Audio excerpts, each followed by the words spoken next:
When I first read her message, I knew something was wrong. Not just with the words, but with the way they made my heart race. My fingers shook as I stared at the screen, reading the words over and over again, trying to make sense of them. I miss you. I'm still here if you ever want to talk. It was late, way too late for any kind of decent conversation. The kind of hour where thoughts spiral and truths hidden in the dark come crawling out. I didn't want to wake him up. I didn't want to believe what my gut was already telling me, but I couldn't ignore it. There was something about that message that felt like the beginning of something I didn't want to face. For months, I'd noticed little things. His late nights, his quiet phone calls, the way his expression would freeze whenever I walked into the room while he was texting. At first, I tried to convince myself I was overthinking it. People go through phases, don't they? I wasn't going to let a few odd moments rattle the foundation of my marriage. But this felt like something bigger, something I couldn't just brush off, so I decided to act. I didn't know if it was the right thing to do, but in that moment, I had to know. I had to see if my suspicions were grounded in reality or just my own insecurity. So I picked up his phone. Our home used to be filled with laughter. It's funny how time can blur the lines between the past and the present. We were one of those couples everyone envied. From the outside, we had it all. A beautiful house in the suburbs, a dog that shed everywhere, and a garden full of flowers I pretended to love. We made each other breakfast on Sundays. He always brought me coffee when I was too tired to get out of bed, and I'd kiss him goodbye every morning like it was a promise we both kept. I loved him, deeply and without question. We were in our 30s, both settled into careers, both content with where we were in life. He worked long hours, but it didn't bother me. He was a man who took pride in providing for us. He didn't mind working hard. I had my own job, my own sense of purpose, and when the day was done, we'd come together, share a meal, talk about our days, the mundane, the frustrations, the small victories. It was the quiet moments that I cherished the most. The sound of the kettle whistling, the soft hum of the TV in the background, and the smell of him, always so comforting. Life was routine, simple, safe. I was happy in that space, but then it wasn't just the small things that changed. His attention started to drift. At first it was subtle. He'd come home from work with his mind somewhere else. His hands would fumble around the house like he wasn't sure where to put them. Conversations felt a little less connected, a little more strained. I noticed it first in the way he looked at me. It wasn't the same way he used to. Like I wasn't enough. I tried not to think too much of it. After all, marriage isn't always smooth sailing. Life gets busy, and we all have our moments of feeling distant. But there was always a nagging feeling in the back of my mind that things weren't as they seemed. It was after our usual Friday night dinner when I first noticed the change in him. We were sitting at the kitchen table, me with a glass of wine in hand, him distracted by his phone. I tried to brush it off, but it nagged at me, that feeling of something just out of reach. It started with the phone. He'd never been secretive about it before, but lately there was a shift. He started taking it with him everywhere, even to the bathroom. I laughed it off at first, but then I saw the way he held it in his hand, protectively. The way he'd swipe the screen when I entered the room as if he was trying to hide something.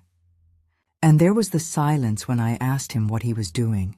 It wasn't a silence of peace or contentment. It was a silence that felt like a secret, like he was holding something back. Then came the late-night messages. I couldn't ignore them anymore. I heard the ping, that soft, insistent sound coming from his phone while I lay in bed, pretending to sleep. It was always just a few words, nothing too suspicious on the surface. But why so late? Why did it sound like they were always from someone who knew him intimately? I tried to stay calm, tried to tell myself that it was nothing, but every time I heard that ping, it felt like a small stone dropping into the pit of my stomach. I asked him once, casually, about the messages. He brushed it off. Just work stuff, he said, his eyes darting away for a split second before he met my gaze again. It wasn't a convincing answer, and I didn't believe it, but I didn't press. Not then, but the truth kept gnawing at me. It wasn't just about his phone anymore. It was the way he'd seem lost in thought when I talked to him, like he was somewhere else. Somewhere I wasn't. The way he'd get up and leave the room, the way his mind seemed far away, even when his body was still here. It wasn't just distance. It was a kind of quiet pull. Something had changed between us, and I couldn't shake the feeling that I was losing him. Then that message came in. It was late. Too late for anything good to come of it. I miss you. I'm still here if you ever want to talk. Something in me broke in that moment. I couldn't just ignore it anymore. My hand trembled as I opened the message. I knew who it was. It was his ex, the one who'd come before me, the one who always seemed to linger in the background. I could feel my chest tighten, the familiar knot of jealousy and dread tightening its grip on me.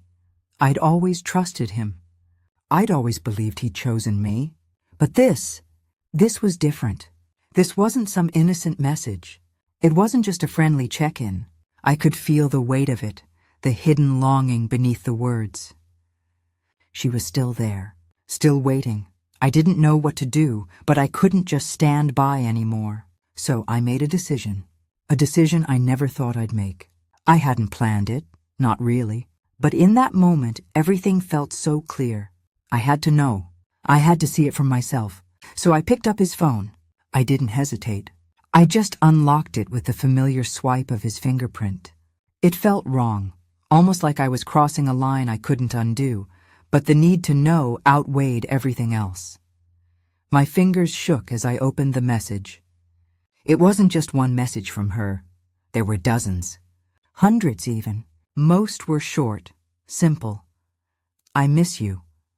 I hope you're doing okay. We should catch up soon. And then, as the days went by, they started to get more desperate. Are you avoiding me? I thought we were friends. I miss talking to you. Each one more pleading than the last. It was like reading a story I wasn't supposed to know. The realization hit me like a slap in the face. He hadn't just been ignoring her. He'd been feeding her attention, keeping her around, stringing her along. Not because he wanted her back, but because it was easier than confronting her, easier than putting up the boundaries that should have been in place years ago. I felt a deep, guttural sense of betrayal rise within me.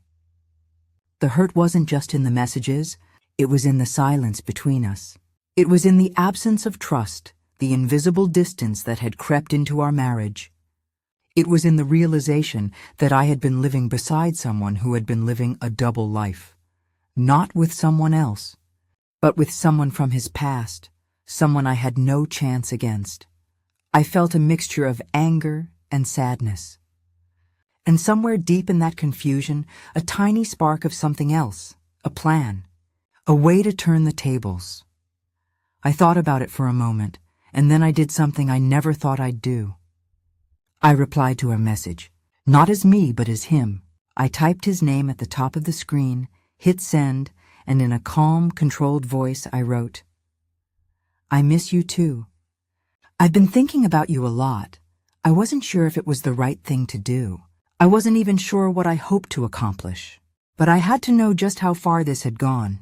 I had to see if he had crossed a line, if she was still a part of his life in ways that I could never ignore. The response came quickly. Too quickly. I'm so happy you feel that way, she wrote. I was starting to think I was just being silly. I miss what we had, and I know you do too. The words hit me like a hammer. The depth of their connection, the intimacy, it all made sense now. She wasn't just some ex who couldn't move on. She was someone who had been waiting for a chance, and he'd been giving her one. I sat there in the silence of the night, the weight of it all crashing over me. I felt sick, betrayed, and yet strangely empowered. I wasn't helpless in this. I had the truth now, and truth, no matter how painful, could never be ignored. I didn't wait long before confronting him. When he came home that night, he didn't notice me immediately. He was tired, dragging himself through the door after a long day at work. But I could see the tension in his shoulders, the tiredness in his eyes. Something about his demeanor made my blood boil with frustration. How had we gotten here? I waited for him to take off his jacket, set his briefcase down. I watched him as he moved around the kitchen, preparing himself something to eat like it was any other day. His normal routine, his normal life. But nothing about that night was normal. "We need to talk," I said, my voice low but steady. He froze. Just for a second. Then he turned to me, the slight furrow between his brows, his hands still at the counter. "What's wrong?" he asked, his voice casual, almost too casual. I didn't speak for a moment. I just watched him. My mind raced, my heart pounded. The silence between us felt suffocating. "I found your messages," I said, finally. There was no need for pretenses anymore. "From her." "Your ex." He didn't flinch, not at first. But then the color drained from his face. His mouth opened, but no words came out. "I'm not stupid," I continued, my voice firm now. "I know what's been going on. You've been talking to her for months, haven't you?"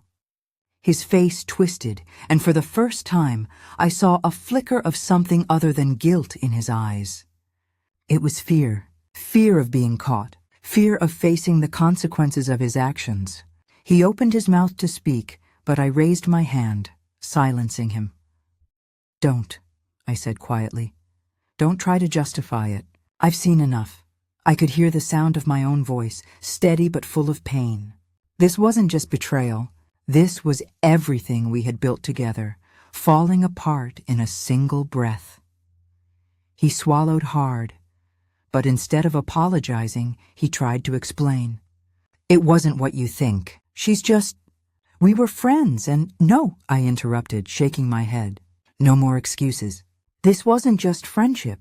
I've seen the messages. I've seen how much you've been feeding into it. You didn't shut her out. You let her in." His face fell. For the first time that night, he looked like he didn't have an answer. And for me, that was enough. I didn't need him to apologize. I didn't need him to say anything. The truth was right there. He had let someone else take the space I should have had. And I couldn't ignore that anymore. The days after that conversation were a blur. We didn't speak much. The silence between us grew heavier, a weight we both knew could never be lifted. But I wasn't the only one who knew the truth now. Slowly, others began to find out. I told a few close friends, people I trusted, people who had seen us together, who had seen the kind of love we once had. I wasn't interested in gossip, but I needed them to understand. I needed to let it out. The hurt was too deep to carry alone. His family knew too. They could see the cracks in our marriage that I had tried so hard to hide. They didn't blame me, but I could feel the shift in the way they looked at him. There was no defending him now, no more pretending that everything was fine. The most painful part, though, was seeing the judgment in his eyes. He didn't say much to me after the confrontation. He'd stay in the other room, his silence louder than any words he could have said. I wasn't angry at him anymore, not in the way I had been. I was just tired. Tired of pretending everything was okay, tired of putting on a mask for the world to see. In the weeks that followed, I spent more time alone than I had in years. The house, once filled with the sounds of shared laughter and easy conversations, had become eerily quiet. I would find myself standing in the kitchen late at night, watching the flickering light above the stove, wondering how everything had unraveled so quickly. What had I missed? When had he stopped being my partner and started living a double life? But the deeper I looked, the more I realized the truth wasn't just in his betrayal. The truth was in how I had let myself fall into this. I had spent so much time focusing on our shared life, on making sure he felt loved and wanted, that I had neglected myself. I had pushed my own needs, my own desires, into the background, always placing him first, always putting the relationship before everything else. And somewhere in the process, I had lost me. I couldn't keep blaming him for everything that had gone wrong. He had his faults, no doubt, but I had allowed this to happen. I had allowed myself to become someone I didn't recognize, someone whose worth depended entirely on the actions of another person. It was painful, but I started to rebuild. Slowly, bit by bit, I began to heal, not because of his apology. I never received one, and I'm not sure I ever needed one anymore, but because I started to forgive myself. I began to see that my value wasn't defined by his actions, by his loyalty, or by the way he had treated me. I was enough on my own. I took long walks by myself, just to breathe. I spent time with friends who reminded me of who I used to be, strong, independent, full of life. I found comfort in my own company, in my own strength. And with each passing day, I realized I was capable of more than I had ever imagined. Eventually, I moved out. It wasn't an easy decision, but it was the right one. We both needed space. The house, the memories, the ghosts of what we had, they were suffocating me. I needed to start fresh, to step into the person I was meant to be, not the person I had become in his shadow. The new beginning, it wasn't as though everything clicked back into place immediately. I still had moments of doubt. I still cried at night, missing the life I thought we'd build together. But each day, I was reminded that there was life after betrayal. There was more waiting for me than I could have ever imagined. I found a small apartment on the edge of town. It wasn't grand, but it was mine. I could walk around in my pajamas if I wanted to. I could leave the dishes in the sink without anyone judging me, and most importantly, I could breathe without feeling like I was living in someone else's life. I signed up for a painting class. I hadn't touched a brush in years. Art had always been a passion of mine, but somewhere along the way, I had pushed it aside, telling myself there was no time for things like that. But now I had all the time in the world. I found solace in colors, in shapes, in the way the paint felt on my fingers. It was a small act, but it made me feel whole again, and slowly I started dating again. Not because I was looking for someone to replace him, but because I was finally ready to let someone new into my life. I wanted a partner who saw me, who valued me, not someone who kept parts of themselves hidden away. Not someone who would string me along for the sake of their own comfort. The reflection, lesson. It's funny how life works out. How things can fall apart, only to rebuild themselves in a way you never saw coming.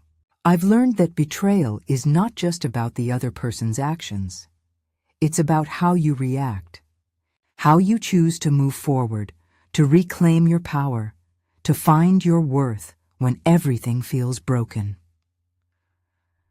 Looking back, I know now that I had been living a life based on someone else's terms.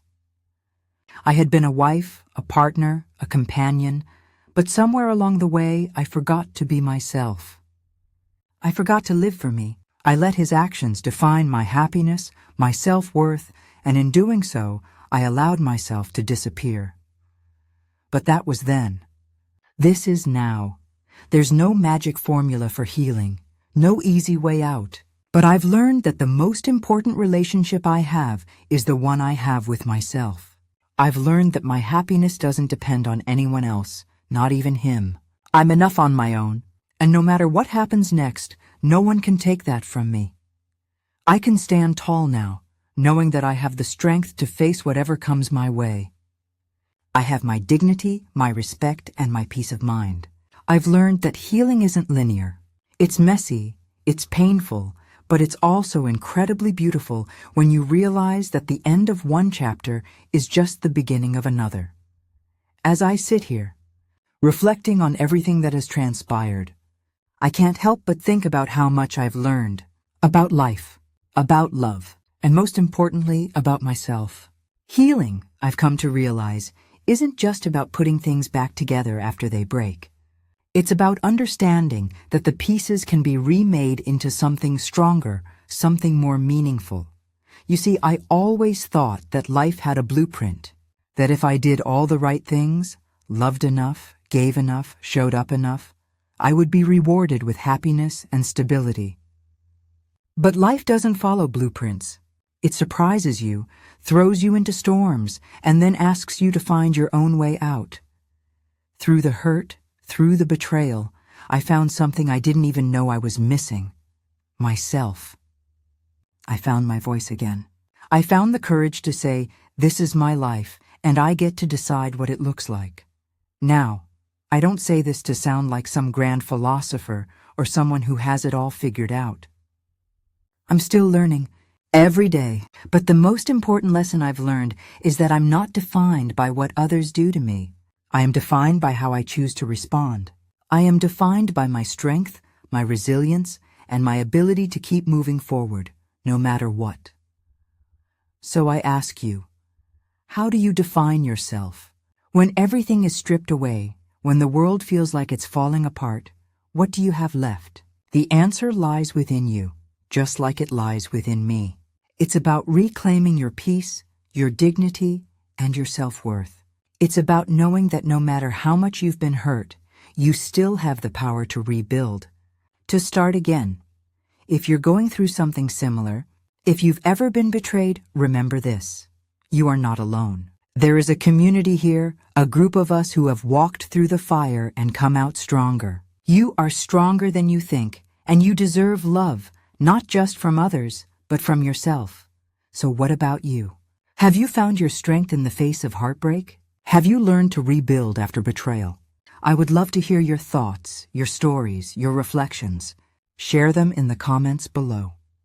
If you found something meaningful here today, I'd be grateful if you subscribed and stayed a while. Together, we'll keep learning, growing, and supporting each other through this beautiful, messy thing called life.